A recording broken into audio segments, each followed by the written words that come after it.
Good morning, April 8th, 2016. Petra here, handing you your DGI brief.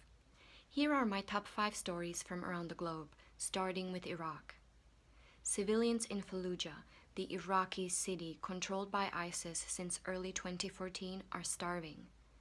ISIS is preventing anyone from leaving the town while the Iraqi forces besiege it. They cut off all supply routes into Fallujah in March, including humanitarian aid for the civilians trapped inside.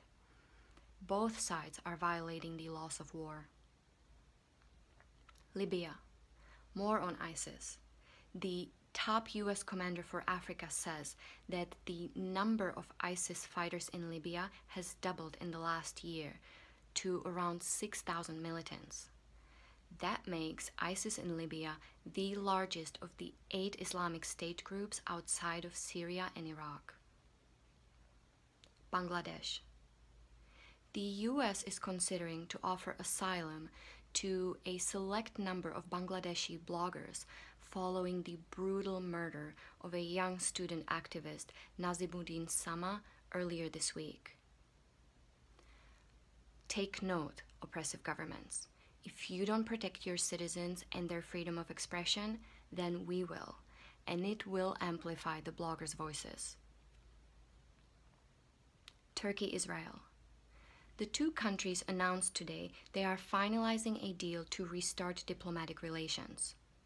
Turkey and Israel cut diplomatic ties in 2010 after Israeli soldiers killed 10 Turkish aid workers aboard a humanitarian ship headed for Gaza. Interesting timing for this. Let's end the week on a positive note. Today's Good Story Friday comes from Myanmar. Today, Myanmar's government began releasing political prisoners, starting with a group of 60 students imprisoned for over a year. In her new position as state counselor, the de facto prime minister, Aung San Suu Kyi pardoned the students. They were detained by riot police in March last year after simply marching to protest a law about educational policies and curriculum. This signals the end of a very long cycle of political arrests and detentions in Myanmar. Human rights groups estimate that about 100 political detainees remain in prison, and around 400 others are held pending trial. The intentions of Myanmar's government are to release all prisoners of conscience.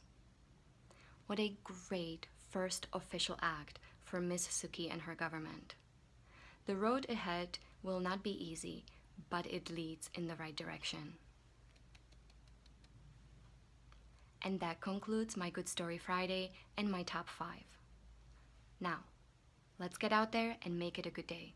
And remember, if you think you can, or you think you can't, you're right. Thanks for watching. Don't forget to subscribe.